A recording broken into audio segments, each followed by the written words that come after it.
Hello, everybody. Welcome to The Whole Story. We're here on this solar eclipse Monday to talk about the Japanese Grand Prix that happened this weekend. A weekend that probably changed my viewing experience for life going forward, which we're going to talk about. Alex is, I don't want to say he's dreading this podcast today, but I bet he wish he was napping before this 9:20 tip-off for the UConn game. Yeah, not looking forward to that. West Coast needs to get their stuff together. Oh, so late, and I'm not even a UConn fan, but damn, if these were one of my teams, I would be frustrated watching this game so late tonight. But Alex, how was your viewing experience of the Japanese Grand Prix? I didn't watch the race live. I tried to stay up for qualifying, failed miserably. Okay. I tried to watch the race live because it was Saturday night. Mm-hmm. I'm sorry, Sunday morning, but it was 1 a.m. for us. Yep. So I was out pretty late, got home, threw the race on, so I was red flag for 30 minutes. And I think I got to like lap 20 and passed out. Okay. All right. That was pretty average viewing experience, I would say, for people on the East Coast. You had watched practice, FP3 more I watched specifically. FP3. Because I did not watch FP3 or qualifying. I went to bed. And I woke up with a text that said Alex Perez, and I just showed the phone to Brooke, and I said, read this to me. I can't see what it says. And you had commented about FP3, but so I didn't watch qualifying live. And then I had the worst Saturday night in a while trying to stay up for the race. Mm-hmm. I think I'm done staying up for midnight races. Dude. Did you catch any of the race? I watched the whole thing. Oh, did you? Yeah, I watched the whole thing. Wow. So kudos to you. I get home from our graphic designer's house Saturday night because I went there to watch the UConn game. So I get home, get McDonald's. It's like midnight. I'm sitting on my couch. You eat McDonald's with that physique? Yeah, well, yes. Brooke's out of town, so we're struggling around here. Dude, I sit down at my couch. 12 o'clock, I let Otto out. I open up my door to let him back in. I go, what is that smell? Oh. I look at him. He's sprayed by a skunk. So between 12 and 1, I'm taking care of that. Watch the race from 1 to 3. Then wake up at 6:30 to take care of the horses and go to church. Wait, he was outside Saturday night? Otto? Yeah. Yeah. He had to go to the bathroom. Oh, you just let him out and he got sprayed? Yeah. Okay. Yeah, because I was at Ryan's from, Jeez. 8:45 to 11:30 or whatever. So, yeah, I don't know. I just can't do the night. Sunday, dude, I had a headache all day. I had no sleep, things to do. I think it would be better to get a full night's sleep. So I'm saying that because we got China in 2 weeks. It's 3 a.m. 3 a.m. I'm not doing it anymore. That's too much. Yes. So I'm going to be with the general population and watching these races, or the East Coast population watching these races the next day. East Coast of the United States. We're Western Hemisphere. Western Hemisphere, yeah. East Coast of the United States. How was that eclipse today? Clouds ruined it for me. How about you? Did you have the glasses? No, I didn't. Okay. Did you? Some guys at work had the glasses, so we peeked up at it a few times. It looked cool. I saw a little bit at work as I was leaving, but like the peak times, I didn't have it. I don't understand why people are hating on it. Like, it didn't really affect anything. It's kind of cool. Like, it's nature. Yeah, like. I didn't know people were hating on it. Yeah, some people were like, oh, it just looks like a cloudy day or whatever. I was like, this is crazy. And I could show you some pictures off stream of. No, you want to see some pictures on stream? Screw it. Sure. We'll do this. I think I can do this.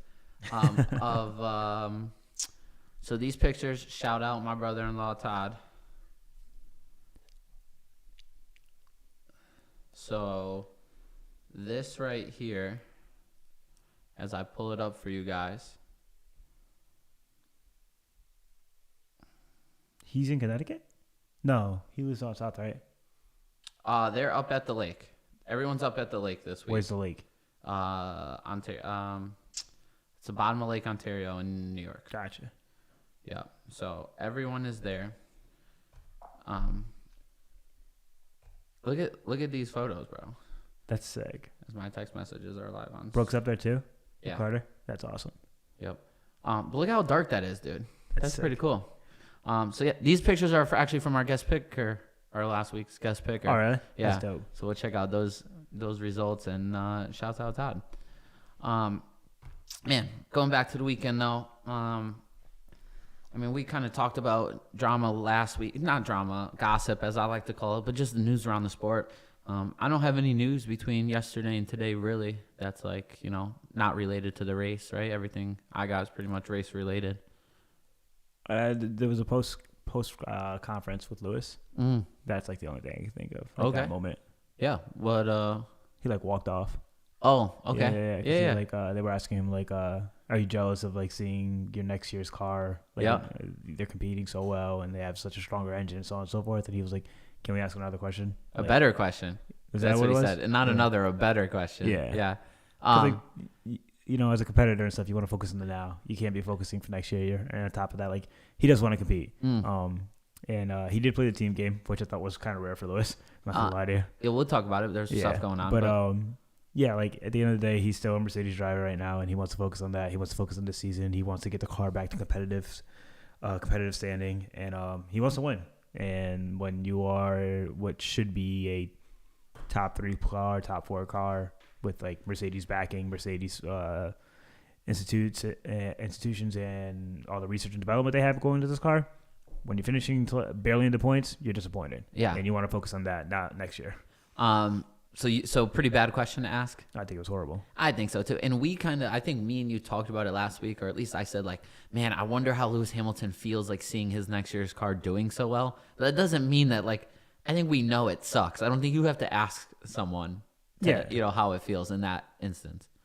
Oh yeah, and then everybody's like there was so much numbers coming out, like, oh, expect the Red Bull to lap the Mercedes this week, which I think they did, right? No.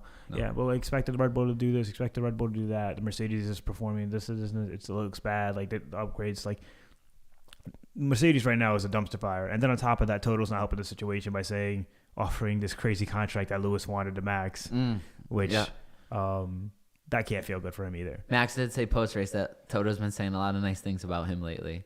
He said that out loud. Max is funny right now. Dude, Max is on a funny tour. I'm not gonna lie. Like Max on track, complete like deplorable human being to me.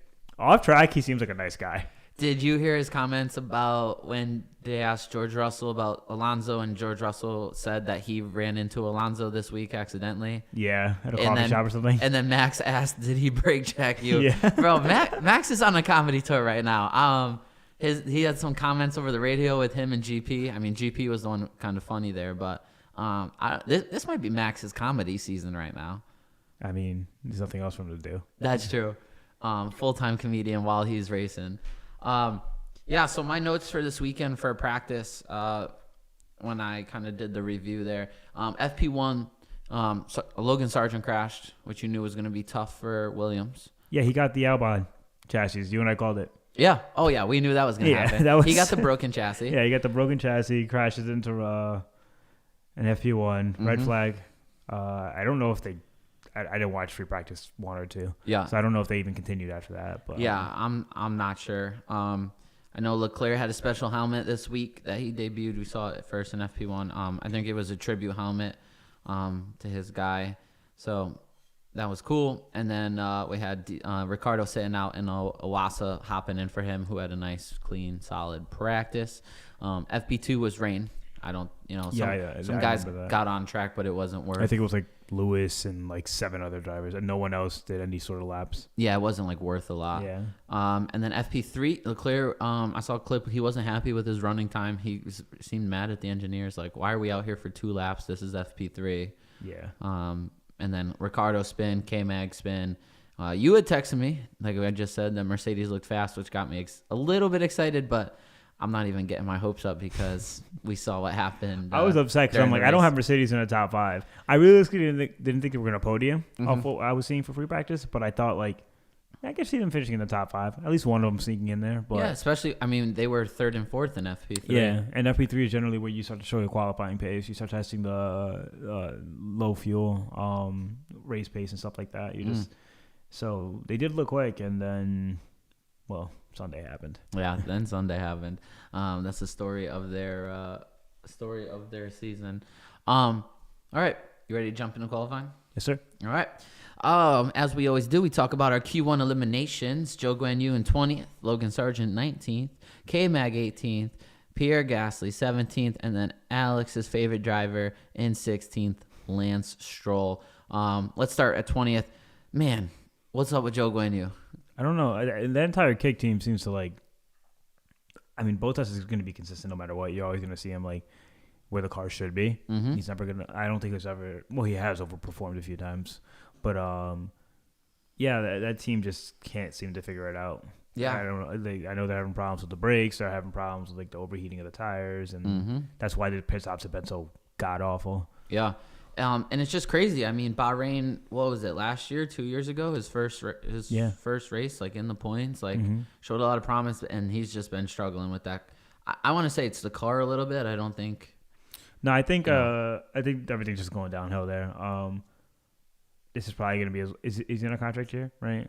This is last year. Yeah, because I think they're looking to bring in Nico and Carlos Sainz for next year. Yeah, I don't think Carlos is going there.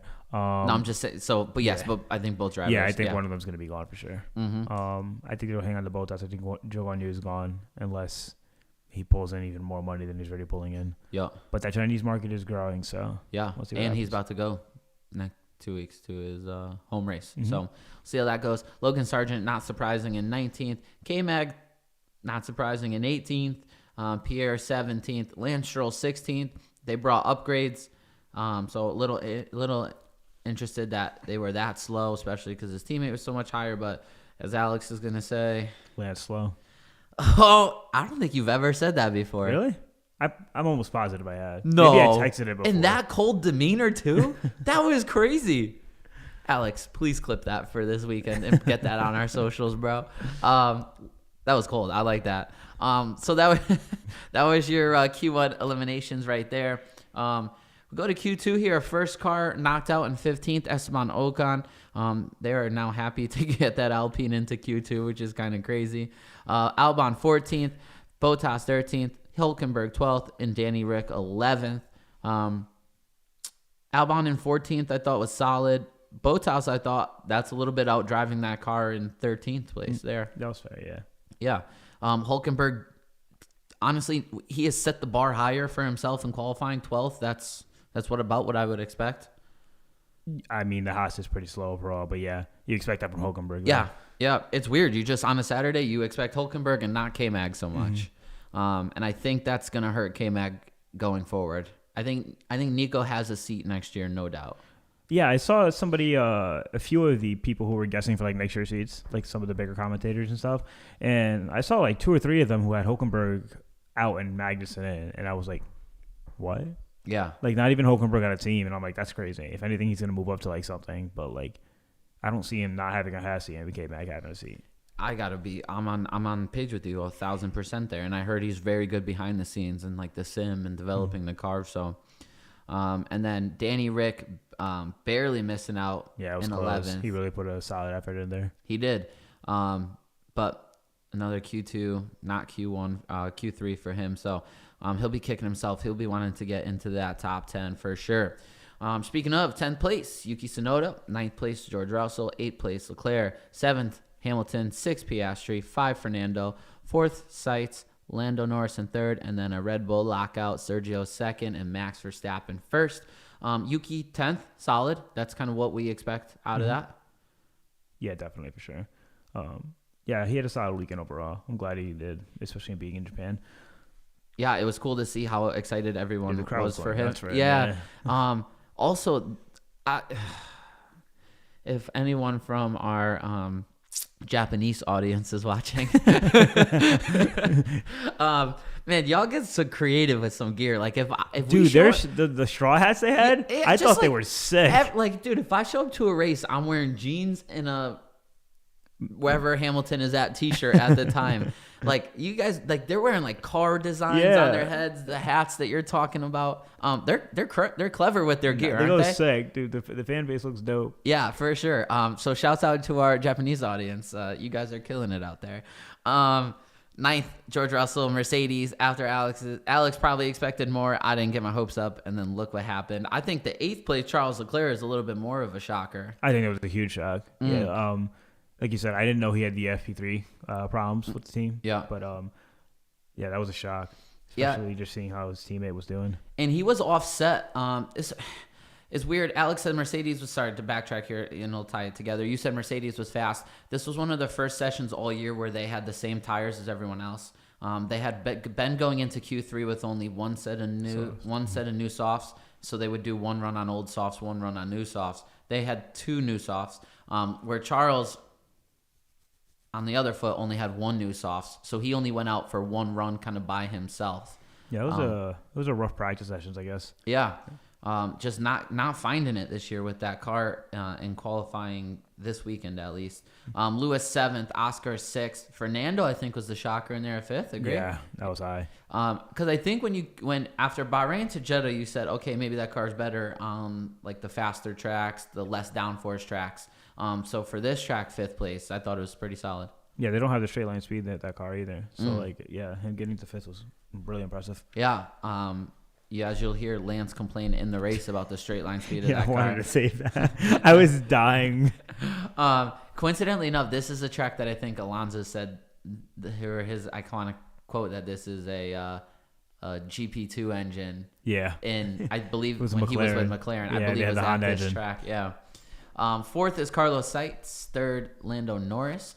So Lando, I felt like got the hopes up there that McLaren might have something. Yeah, but like, yeah. Yeah. Sergio Perez in 2nd. Again, solid. We'll talk about his year. And then Max Verstappen in 1st place. So it was close between the 2 teammates finally. Yeah. Checo showed up. I do have some beef with the. So I have F1 TV Pro, but I watch a lot of stuff on the ESPN stream because I like the commentators. Okay. But, and this applies to both stream, though, because they use the same visuals. They're just different people. Mm-hmm. They need to have more of the people's laps and sectors on the bottom. Do you agree? Does ESPN have that? No, neither one has it. But and I didn't know if maybe F1 TV was different, which I don't think it is. But, like, you know how sometimes in qualifying they'll have, like, 1 or 2 people's things at the bottom? Yeah. Dude, why not have everyone's? Like, I don't get it. Why wait? Like, load up the bottom of the screen clean. You can at least, sometimes they'll put so like 4. So what you're saying, if they're showing like one person's lap, they just follow every sector? Or are you saying like comparing to like Max? No. Yeah, so when they're out there, they have their little square at the bottom. Yep. They go S1. It shows them how slow, how far they are behind Max every single weekend. But they have that one box. But like if you have 5 guys on a lap, I want 5 things on the bottom. Oh, I see what you're saying. Because like sometimes they like won't show it, and then like a dude crosses the line, and I was like, well, where you didn't even show his box, or like they jump to a guy, they'll put on his box when he's in sector 2 or in sector 3, so you missed the first 2. I'm just saying, I don't know if you've noticed it, but like I haven't. But now that you bring that up, it's gonna irk me. Yeah, pay attention to the bottom. But maybe it's just me, bad visuals. Like maybe I can definitely see what you're saying. I don't know how it would work per se. But like at least when they're showing, especially because like Red Bull is dominating, right? Like they're almost essentially always going to get P1 when it comes to qualifying, unless like some unforeseen circumstances happen with Max's car. But he's always going to get P1, so you might as well just throw all the info out there for the guys who are actually competing against each other, rather than just feign some competition against Max. Like show the McLarens competing with the Mercedes and the Ferraris, and show all that info at once. So you have Charles, Carlos, Lando, Oscar's info, like sector 1, sector 2. I see what you're saying. Yeah. Just hype it up more. That's all. Yeah, just make it more exciting. But pay attention to it when. I'm mad you told me that now, because now I'm gonna want it. I am Japanese. Can confirm. Is that Ryan? Yeah, I'm also interested though, because we talked about that a while ago. I wonder what the delay is on OBS. I've never looked into that when we swapped it's like 10, over. 15 seconds. Oh, okay, so it's not too bad. You ready to talk about the race? Yes, sir. All right, first place, not a shocker, Max Verstappen. Oh, I thought we were going by like laps, incidents. We're going about. Yeah, I didn't know. We usually go by place. Okay. I don't know. It was a boring race. I'm not gonna lie to you. You know what? It's funny you say that, because part of my thing was like, was it because I watched it at 1:00 a.m. that like I was? It was like, you had the red flag, 30 minutes out, so you already lost 3 laps. I think after they finished the red flag, because they do 1 lap under. Yeah. Yep. You're right. They do 1 lap start under on lap 3. Yep. So they do the 1 lap under formation, which counts as a racing lap, which I think is insane. No. So the lights went out. They're on lap 1. Yeah. The wreck happens. They come into the pits. It's lap 2. Yep. So they go out and they come back to their grid spots, and when they cross the line, they're into the 3rd lap. Okay. I believe that's how it went. I'm almost positive. So they start it. Race gets going. Not much happened. There was just some pit stops, overtakes. Well, we had stuff happening in the back. Mm-hmm. Like Yuki, I thought, which, spoiler alert, I thought Yuki deserved driver of the day.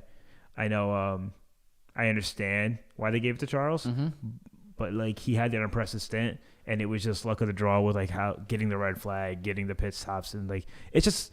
Don't get me wrong, Charles had a really impressive race, but Yuki was doing some crazy overtakes. Okay. And like he was like outside of the S's, and like it was crazy. And he finished in the points. It's his home Grand Prix. Not that should give him any more or less. Mm-hmm. I'm sure it definitely did give him a little bit more, but I thought Yuki had a really impressive race, especially with how slow it was. Like that Red Bull, Visa Cash App, right? Racing Bulls is. The problem is he started 10th and finished 10th, so that looks tough on the in the voting process. But yeah, we had Max Verstappen just dominated the race. I feel like there was some question marks after Australia. Everyone wanted to see Carlos head to head with him. Did Ferrari have some good pace in this? And Max dominated, and he slapped him in the face again. I think he put in the fastest lap of the race right towards the end of the race on super old hard tires. Just in another league. That car is insane. They don't show him much. It's crazy right now. They don't show the lead at all. Yeah. They're literally like most of the race. We were watching Yuki. Yeah. Like, and then Charles for a little bit. Yeah. But we were like not watching the top at all. Yeah. It was literally just 1, 2. They were gone. Yeah. Just another dominating performance. Putting any questions to bed about how fast and how good they're going to be the rest of the year. I think one of the biggest things to talk about, Sergio Perez just doing what he needs to do. Yeah. It's rough. Like, to be Carlos Sainz right now is rough. He's the only guy who's competing with these Red Bulls right now consistently. Mm-hmm. I think he deserves that second Red Bull seat. Unless Max leaves, which is entirely possible. But you think Carlos deserves it over Sergio? That's what I'm saying. I don't think Checo deserves to leave either. Oh, okay, yeah. That's what I'm saying. Like it's tough, and I don't want to see Carlos in a midfield team. He deserves to be in a top 3 team. You're saying the word deserves a lot, and there's only so many cars to go around. I'm very aware, but like you can't disagree with that. Like he definitely deserves to be at the top. I can see even Fernando Alonso deserves a one-time Mercedes seat. I think that's BS. But you think so? Yeah. He said we're faster right now, so we'll see where it goes. Yeah. Is and he if they can't figure, is he faster? You're slowing down to keep Oscar Piastri as a buffer between you and the car you're saying is slower. True. And we saw how. Never mind. You're gonna. Oh, never mind. Go ahead, shoot. I saw a Alonso fan say in a comment. As an Alonso fan, I get worried that Mercedes is going to outperform us throughout their year. So like just like last year when Aston Martin started off a little faster than Mercedes got faster, they see even Fernando Alonso fans see the same thing happening. I wouldn't say that. I thought that was really. I didn't really think that was wise. He's behind George in points, in between George and Lewis, and they're behind Mercedes in points. So how do you? I don't know. That didn't feel like a great comment from him, but I get it has to make the Aston Martin employees happy. Nervous, yeah. Put a lot of faith into them. That's true. I never thought about that. Yeah. Always playing mind games, I guess. Yeah. And not to mention you had to keep Piastri in between you guys so George wouldn't pass you this week, which is smart. Ain't nothing wrong with it. 1,000% good. And then we had to lift off 3,000 meters early last week to freaking wreck George. So how are you making this comment about you're ahead of Mercedes? You're barely ahead of Mercedes off of his racecraft, which is well deserved. But like, Fernando, maybe you in one of those cars would be even better.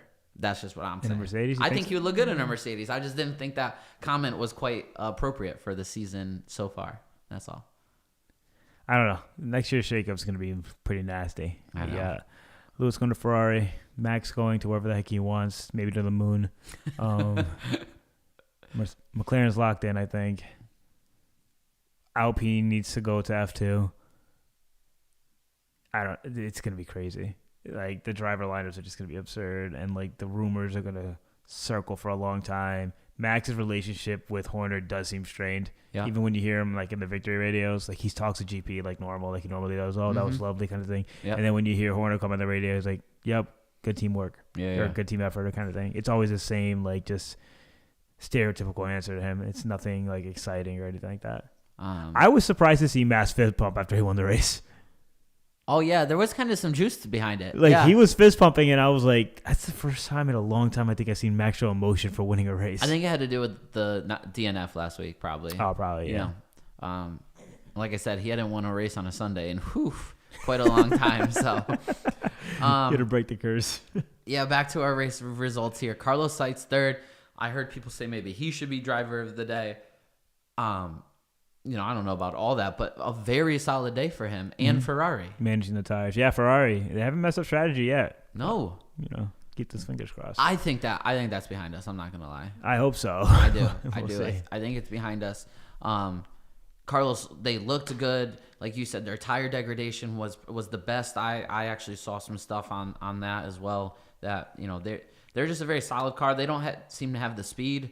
I heard an interview with Fred that said this is the exact opposite of last year, where they were fast on a Saturday and a lot slower on a Sunday. You know, 8 seconds behind Sergio, I know is a little bit of a lot, but Carlos did have to overtake Lando throughout the race on strategy. So, yeah, just another race where Carlos did good. Your man.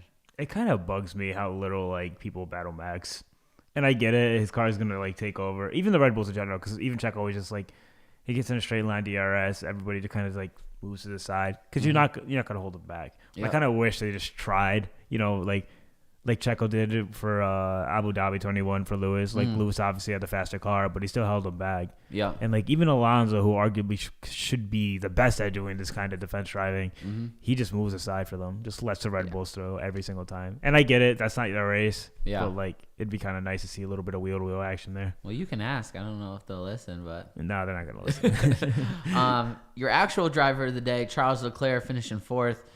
Man, really solid race from him, as you stated. I know you wanted Yuki as driver of the day, but I mean, Charles from eighth to fourth. He almost finished in the podium too. And I know it was team orders to switch over to Carlos. Carlos probably would have overtaken regardless. I was really hoping they would let them race. I'm not gonna lie to you. I know they were like under threat from Lando, but it was like a 2-second gap. But like I realistically think Charles didn't have a problem holding Lando back. I kind of wish they let them race a little bit, but I also understand like 3-4, keep that position, second in constructors kind of thing. Yeah. You know, we'll go over points, but you can't, if Red Bull's finishing 1-2, you need to finish 3-4 to stay close. Yeah. So we'll go over that. You're right. I mean, they were on very different strategies, and they had to because of tires and where Charles started. But he finished under one stop, right? Because everybody else had 2 stops. I think he did 1. Yeah, he did very good on that medium tire. Yep. Yeah, no, you're not wrong at all. Another race where I thought the 2 stops made things a little bit more exciting. I love a 2-stop race, dude. You give me a 1-stop race, I want to jump off a bridge. But you give me a 2-stop race, I'm in there for sure. All right, this is the driver I want to talk about. Lando Norris qualifies third, finishes fifth. He's unhappy after the race, and I like it. I think they got to a point last year where like Lando would be so excited to qualify top 3, to finish third. But now he's like, last year I was 11 seconds off the win. Now I'm 29 seconds off the win. He said that to a reporter and is mad. That. You saw that too, right? Yeah, I did. That's cool. I want that. I don't want like happy-go-lucky Lando because he's finishing top 5. I want a top 5 Lando who's mad he's not winning races. I mean, yeah. The comments definitely got to be getting to him. There's people who are saying Esteban Ocon's better than Lando. All right, well, these people need to chill out. Well, I mean, it's clearly just the car. He's still outperforming Oscar. No, I think so too. I think Lando's a tremendous driver. I think, I've said this time and time again, S-tier drivers on the grid, you could throw them on any team. They're going to get you some points. They're going to get you some results. They're going to make your team better. Yeah. You have Max, Lewis, and Alonso. Those are the three drivers who are going to be the best of the best. You put them all in the same machinery, these guys will compete for you. And then you have the A-tier drivers. I put Lando, George, Carlos, Charles. Charles was probably the highest of that tier. Yeah. You know, like borderline S tier, but I need him to see consistently start beating Carlos to really put him on that S tier. I think Charles has a talent. It just can take some time to get there. In drivers like that, and then then you have the B tier drivers. I'd probably put Albon there, and so on. And then I could not on the entire grid, but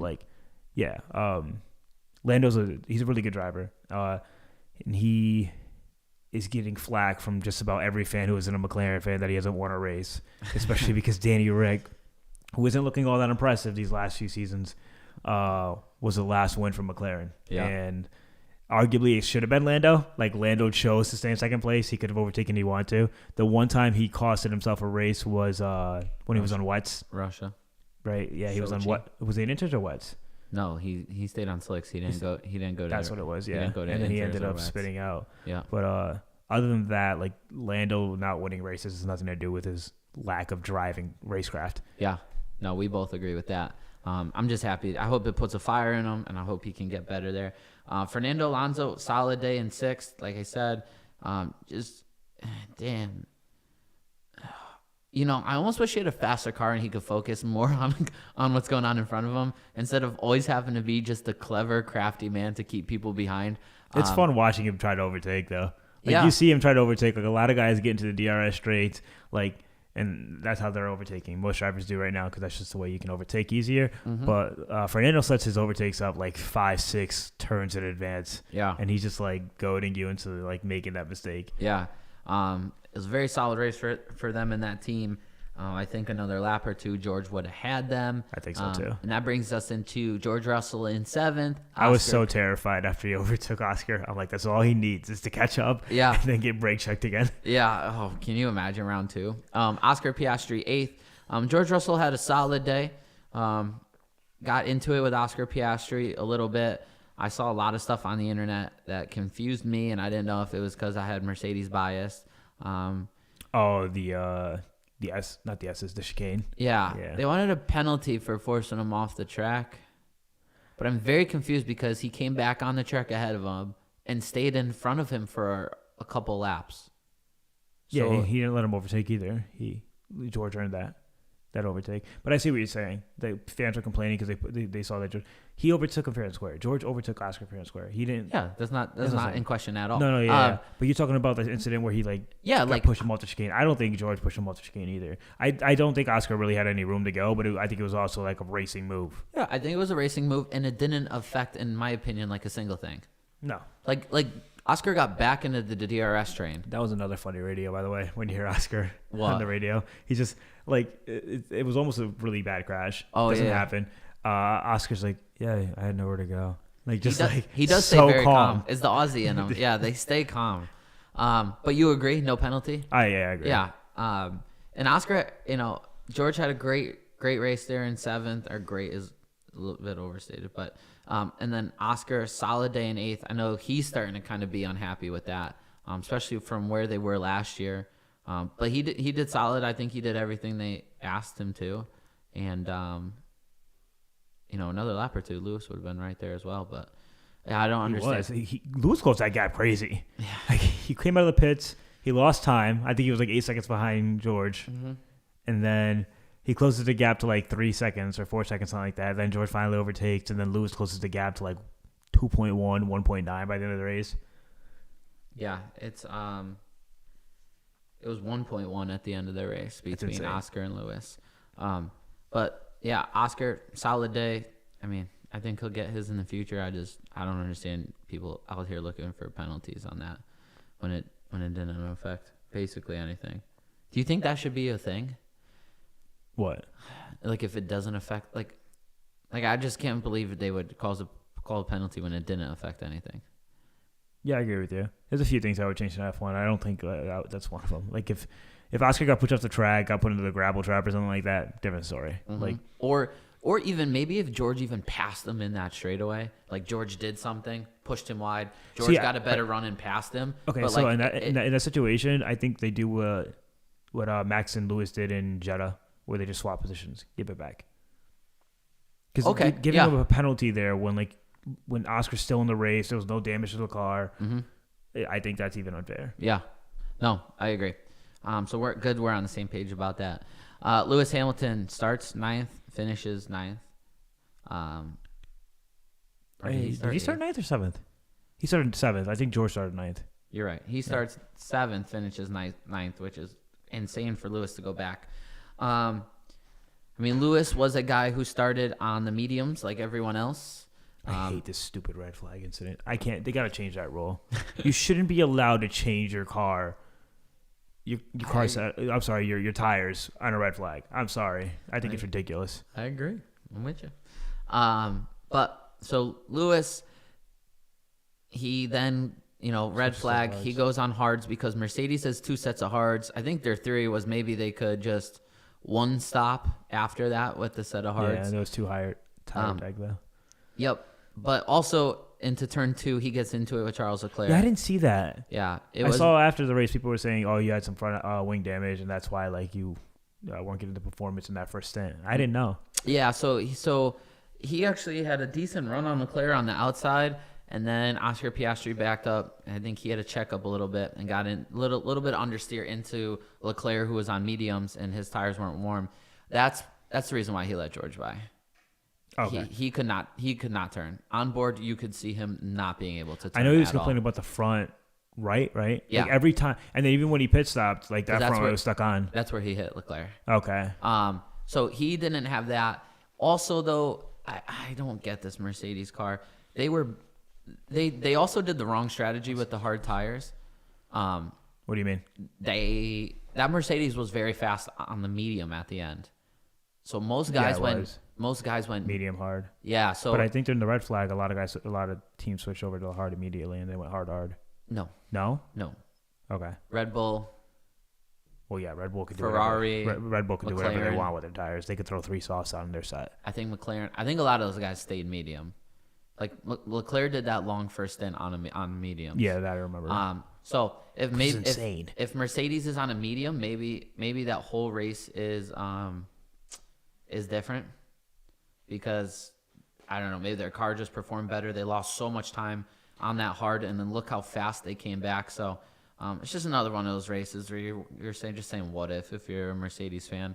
To an extent. I mean, at the same time, like, they're seeing all the high tire drag on everybody, and then like Mercedes obviously has to like try to flip-flop their strategy a little bit, because like if you're in last place, there's no reason not to go for a different strategy when you're like barely staying in the points, because if you do what everybody else is doing up front and you're on a slower car, you're not going to get anything.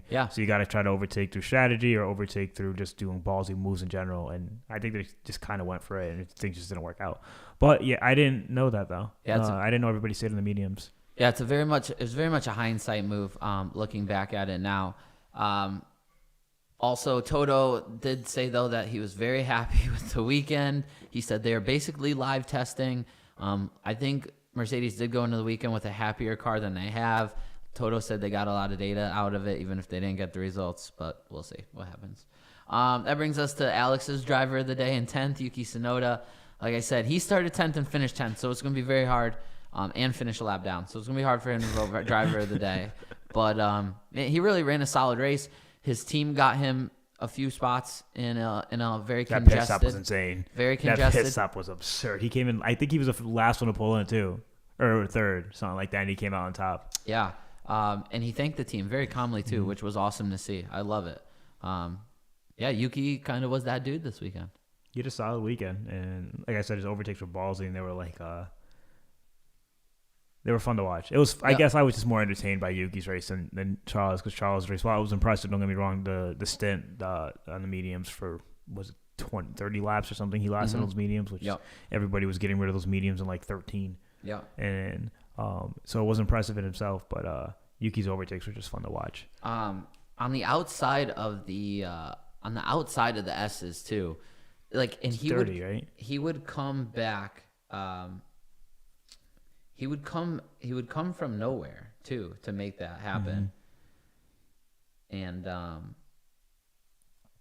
did we just get a happy birthday? What the heck was that? Why did balloons just pop up out of nowhere? That's kind of weird. So I am going to capitalize on Alex's comments about the tires here. We'll check out the web here in a second. Verstappen, Perez, they stayed on mediums the whole time. Not the whole time. They went medium, hard. Mm-hmm. Perez, medium, hard. Sainz, medium, hard. Leclerc, medium to hard. Norris, medium for 11 laps, hard. Alonso, soft, medium, hard. Then you have Russell, Hamilton going essentially hard, medium. So, yeah, a lot of those guys stayed with the mediums. Piastri stayed medium, hard. So it looked like double mediums was the way to go. As you see the top 3 here, and then Leclerc extended that medium stint like a boss. So,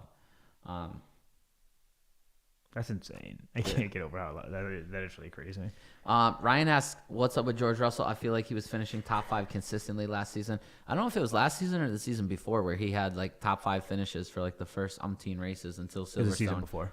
Was that? Yeah, it was the season before because he had a really healthy jump on Lewis for a while, and then Lewis came back for the second half of the season. But I think George still finished ahead of him, but not by much. Second season, Lewis kind of dominated that for a long time. And I don't remember. What race was it that he stopped finishing the top 5? It was the break. There was like a 3-week break or whatever. It was it summer break, I think? After that, Lewis came back and he said, I'm not messing with the setups anymore. And he started just dominating. Yeah. So George, 1, just doesn't have the car, and 2, I think it's always when you have 2 Red Bulls that are going to finish in the top 5. McLarens, Ferraris probably the second best car. McLarens are definitely third. They solidify themselves as the third best car. 4th is a toss-up between Mercedes and Aston Martin right now. And I'm sorry, but if the Mercedes is fast enough to finish in the top 5, also most likely Lewis is going to finish in the top 5. So if he's not messing with the setup, yes, you either need to beat your teammate or he needs to crash out. So that's tough. I'm just gonna be honest. That's the only way Hamilton's moving out of the way because he was wrecked. Like people didn't know that. Like I literally had no clue. That's why I was so surprised. I'm like, Lewis playing the team game for anyone? I'm like, that's kind of crazy. Which, don't get me wrong, Lewis can be a team player, but like he definitely wants to finish in front of George right now because people are saying some nasty stuff about him, which don't be deserved. Yeah, no, that's all craziness too.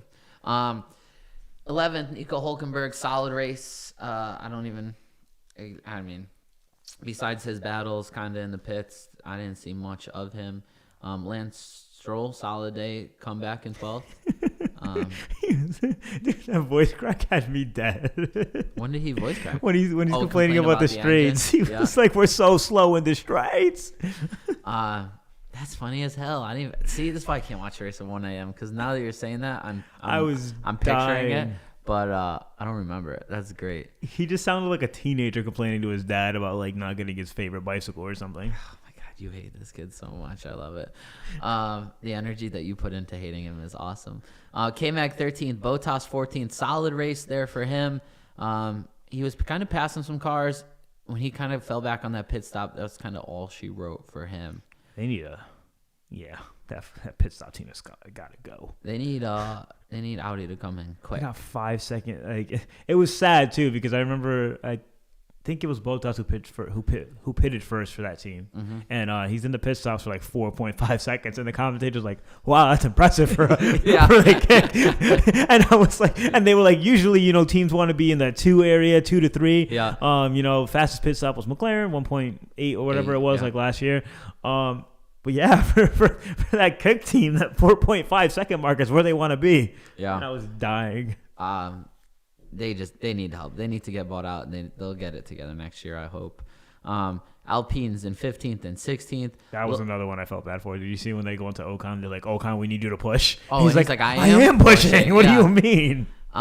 They're celebrating Q2 appearances, and then this is what they are in the race. It's tough. Oh, it's so tough. You know what's crazy is outside of Red Bull, Ferrari, and then you have Alonso for Aston Martin, right? There's a lot of teams that have drivers that haven't won a race. Like what? There's a lot of teams that just like, okay, so McLaren has 2 drivers that have yet to win a race, other than, I guess, if you want to count the sprint race for Oscar. Nope, we don't. Okay, so Racing Bulls has, Danny Rick. Kick has Bottas who's won a race. But this Alpine team has 2 drivers who've won races. Yep. And they should not be as far back as they are. That team is a dumpster fire. Each have won a single race, which is very funny. That's a good point. I like that you just put that together. I literally threw. I was like, oh wait, that's a stat like I would see on social media. I respect that. Logan Sargent, 17th. I believe he spun out. Say it. Go ahead.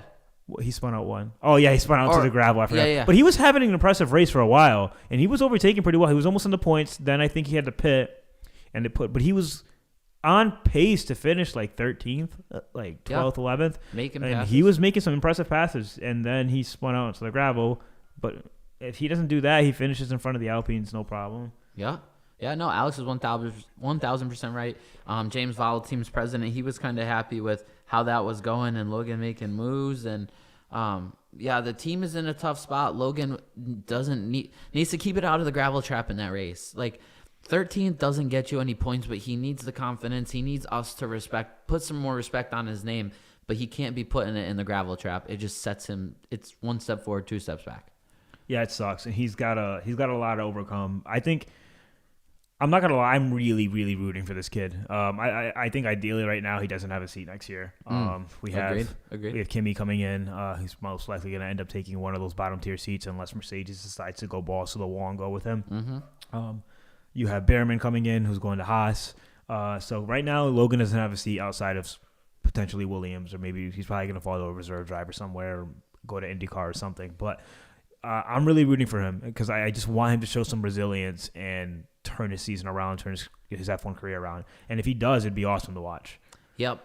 And Williams is struggling because, as we're going to talk about, whatever. We'll talk about it in a second when we get there. Joe Guanyu, 18th. DNF, car troubles. I don't really know why. Do you remember why? I don't remember. I didn't know he'd see DNF either. I'm not going to lie to you. Yep. He DNF'd. Gearbox issue. Gearbox issue. He went into the pits. He was stuck there for like 5 to 6 seconds. He was just standing there for a little while. They let him go. I think he did one more lap, and then they told him to pit again. And they were like, all right, we're retiring the car. Gearbox issues. All right. So tough day, tough weekend. Really hope he can bounce it around. The pressure when you have a home Grand Prix and you're the only driver, it can't be light. So I hope he has a great weekend next week. And then our first lap red flag, Daniel Ricciardo, Alex Albon get into each other. In my eyes, I'm going to say two things here, and everyone's going to hate it. One, racing incident, they won't hate that. But two, I watch Hamilton on board all the time.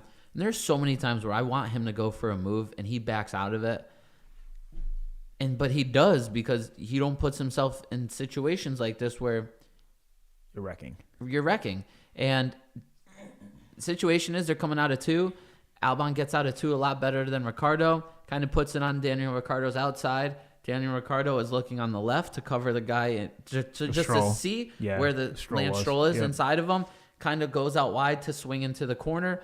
Clips Albon, racing incident. I agree with you. That's also his blind spot. That's a heavy blind spot. I don't think, and then you see all these fans, man, and I think the cool thing is to just hate Danny Rick right now. There's he's an arrogant this. I'm like, Danny Rick is far from arrogant anything. He's one of the nicest human beings to ever exist on the planet. There's a reason he's marketable to everybody. There's a reason constructors want him on the team. He brings in a lot of money just from marketing alone. He doesn't have money backing him the way that like Carlos does or Checo or guys like that. Like this is all him, his own marketing, his own plan and stuff. Like he's a very likable individual, and he's never been a person to dive bomb people or like crash into people on purpose or take or not take blame when he feels like he's in the wrong. That's a blind spot. I don't think that people realize how low people are sitting in these cars too. Those tires are massive, and when you're sitting in there, you're in the cockpit, you're like, you can see in front of you barely, and it's a hard. And then on top of that, the halo's there too. There's a lot of blind spots there. He was in the far back right. He nicked his back tire. His tire blew up or tore off or whatever, and then it just spun out. It was in my eyes, it was 100% a racing incident. I think the easy thing to do right now is just to hate Danny Rick, and F1 fans really have horrible temperaments. Yeah. I mean, I think that's sports in general, but yes, Daniel Rick. We've been saying he needs a good finish, and that wasn't it. And the cameraman's doing him dirty, showing Daniel Ricciardo with Liam Lawson standing right behind him too. Oh, that's what it was? Yes. Okay, I saw the video, and they were like, they knew what the cameraman's doing, and I'm like, what the heck are they talking about? Yes. And I even read the comments, and everybody's like, what is everybody talking about? No, it's because Liam Lawson's in the background. That's hilarious. They did that on purpose. Problem with Albon wrecking out is that was Logan Sargent's good car from last week. They brought upgrades to this week that they don't have enough of, so they won't have the upgrades next week. They're just... So wait, did they put the upgrades on the Sargent car too? I don't know. I just know they had to have put him on the Sargent car. There's no way they're putting it on that right chassis for Albon.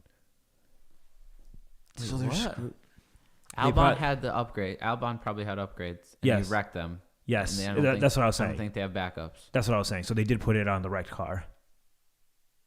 They put the upgrades onto the car that wrecked this race. Yes. Yeah. So they're just a struggle fest. They said that this is going to be long term for them, but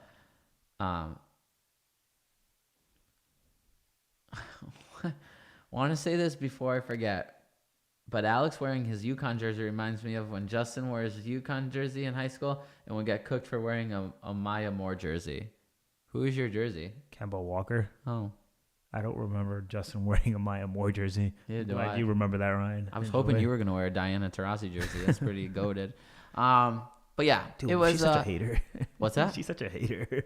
Who, Taurasi? Yeah. Why? This is the commentary for the Iowa UConn game. I get it, like they're UConn alumni and stuff, but yeah, that's a problem. She probably shouldn't be calling those games. But yeah, that was our weekend. Let's blitz over points here real quick. Max is sitting pretty in first at 77. Sergio Perez moves up to second with 64. Leclerc in third with 59. Carlos Sainz stays in fourth with 55. Another great race, podiums in all his races that he's been in this year.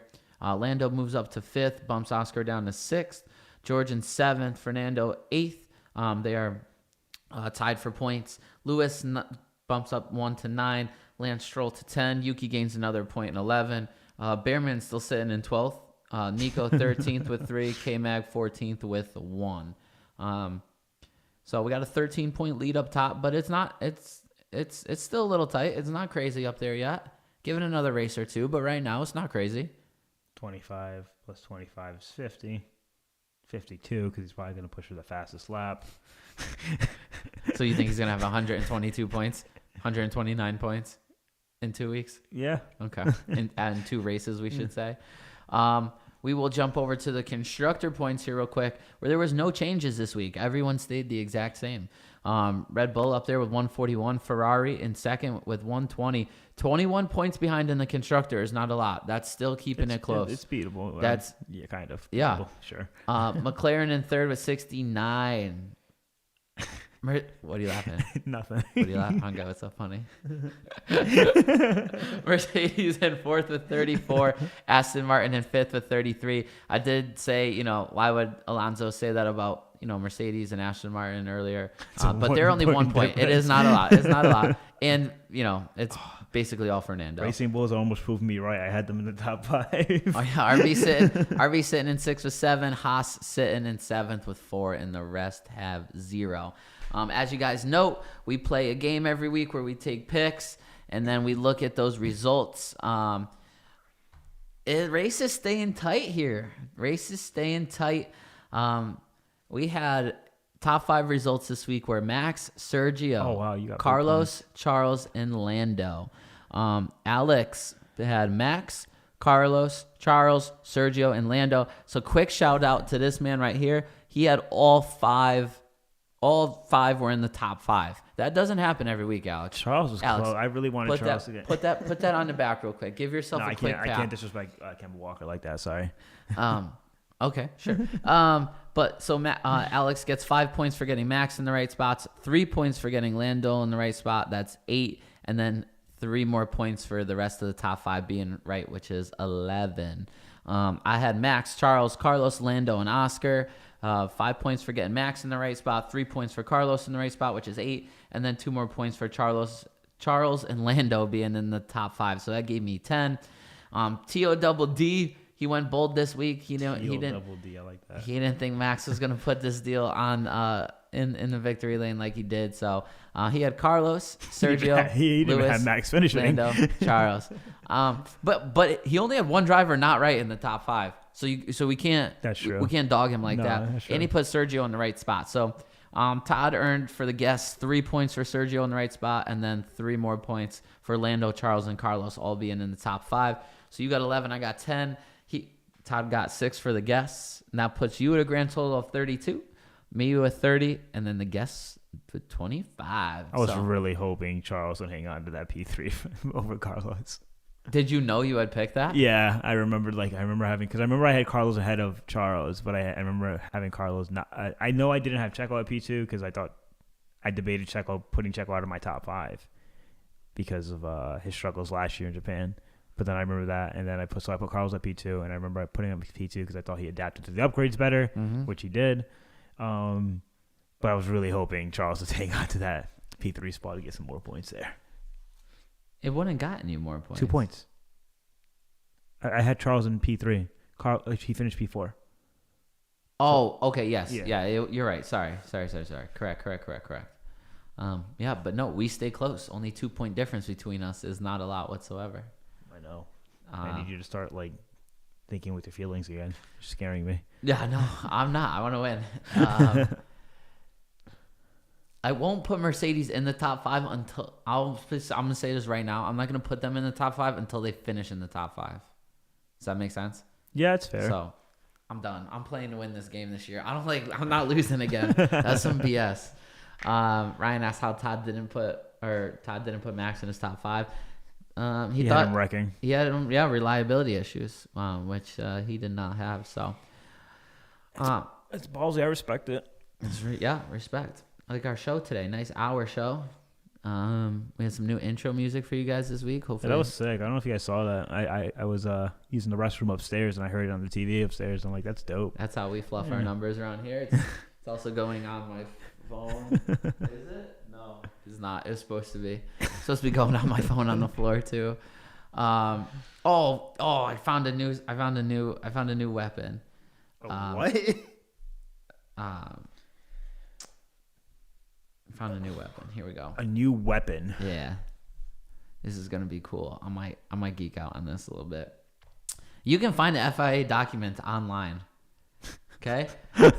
So you can find everything online. So here's the documents. This is what Red Bull was bringing to their 2 upgrades, updated.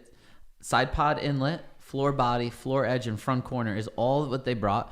It says the primary reason for the update, performance, circuit-specific cooling range, the geometric differences compared to previous versions, and a brief description on how the update works. So side pod inlet, seeking the most efficient location in terms of pressure inlet for the area. We then need less exit area, which is beneficial downstream, and then shows on the diagram where all the upgrades are. That's dope. So they brought. And everyone has access to this, right? Yeah, That's crazy. They brought 4 upgrades. Imagine seeing this as like an F1 technical director, and you're like, what do we do? Yeah. Like your heart's already broken before the race starts. As you see, this team brought no upgrades. That'd be Mercedes. Ferrari brought a rear wing and a rear suspension. McLaren brought front corner cooling specific. I don't think that's an upgrade. That's just a change. But Aston Martin bought floor body, floor fences, floor edge, and a diffuser change. Alpine brought a new front wing and then front corner beam wing. Williams front wing end plate, rear wing beam wing. Visa Cash App brought a new floor body, floor edge.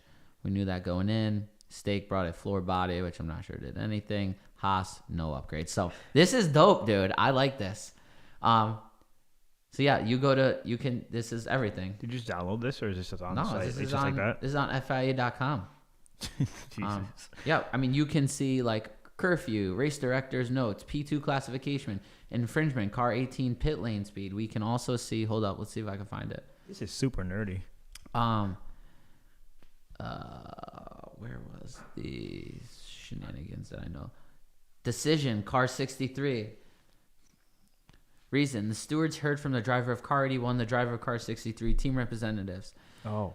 One, wow. that the driver of car 63 did not dive in and was in control at the entry to turn 16. 2, that coming into turn 16, car 63's front axle was in front of the mirrors of car 81. Hence, according to the driving standards, car 63 was entitled to racing room on turn 16. That car 63 bounced off the inside curb and then collided with car 81 based on photographic evidence. Dude, this is cool. I'm into this. When you ask me what I'm reading before bed, it's not going to be a book. It's FIA. It's FIA documents. That's where I've become. That's what this sport has done to me. That is hilarious, man. freaking Ryan, I appreciate you being in our chat so much, brother. He asked what thoughts on the solar eclipse. He missed us talking about it earlier, probably, but it was cool. It was dope. I thought it was cool. I had the glasses. I borrowed glasses from someone at work, so I got to see some stuff. It was cool. We showed some pictures earlier, Brooke, where she's at the lake in the path of totality, and it looked pretty dope. Did she plan this vacation around that, or this little getaway? No, it just happened to be that way. Carter's daycare is closed for the week. Oh, so she goes up to my in-laws. They watch them during the day while she works, and then they all hang out. It's the most win-win situation. That's so sick. There is. Yep. Brooke's gone for the week, and Otto gets sprayed by a skunk, and I'm taking care of all the animals by myself. Oh, you're learning tonight, right? Did you bring your work clothes or? No. You didn't bring a change of clothes? No. Oh my gosh. Supposed to be helping with the horses tonight. I fed Abby last week. You better amend. A few. I was terrified of the other one. What's his name again? Donnie. Yeah, Donnie's a little turd. Let's chat here. Obviously, UConn winning tonight. Yes, sir. Zach Edey we covering the spread? You'll look that way when you talk shit. Zach Edey a beach. Okay. You got to look at the camera. I'm looking over here to see. I do that sometimes too. I look this way and I'm like, wait a second. This is like, I need to look this way when I'm addressing the people.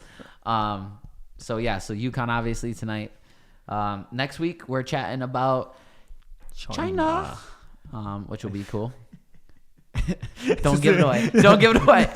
Are you gonna say what I think you're gonna say? No, I don't think so. From before the show, or no? No. Go ahead. I just thought it was funny the way you said just the way you said China. It's like it just sounded very like Trump-esque. Oh, that's messed up. China. Oh, I get. Okay, when you said it the way you said it, I see it. Okay. That's right. Wrong. We should be a politics show. Hell no. I'm not touching that subject. Good man. Yeah, well, listen. Our preview show had 90 something views. That's our third most. If this gets no views, we might just be a preview show only. Skip the recaps. Because I get what you're saying. We are the first preview show out We're definitely one of the first, yeah. So I feel like we just the way the algorithm works and stuff. I don't know. Yeah, it's the only thing I can think of, really. Yeah. So we'll see how this week does. But yeah, we're in the basement again next Monday, 5:30. Listen, I'm not missing this. I've like moved some things and missed some things for this stream this year. Like we're doing good. We're consistent. Even audio issues, we were still down here every Monday. Yeah, and then we got that all figured out. Yeah. I still don't think it's all figured out. For some reason, I think you sound so much freaking better than I do, but at least audio's coming in both ways. So as you were saying earlier, we're gonna take our small victories. Yeah, and then we got to we'll get that FaceTime up there for our guest. Hopefully get that going, and that should be exciting. Get a little what's that guy you like a lot? Pat McAfee going. Like his show. Did you don't know it? You don't watch? You don't know his name? I don't. What? I do know his name. I don't watch the show. Pat McAfee. McAfee. Yeah, that's you know who McAfee is? No. The guy who created like the antivirus. He's like a huge criminal. Oh yeah. I did see his that. story's insane. I bet you they have documentaries on him. If they haven't, they definitely gotta make one because his story is crazy. You want to fill us in? We got time. I don't know the entire thing, but I know he's like on the run from the government. Okay. So, and he's like, there was like a dead body that appeared in his pool. Okay. Or something like that in his backyard or something like that. Did they do an autopsy? Was there a virus in it? Cybersecurity risk.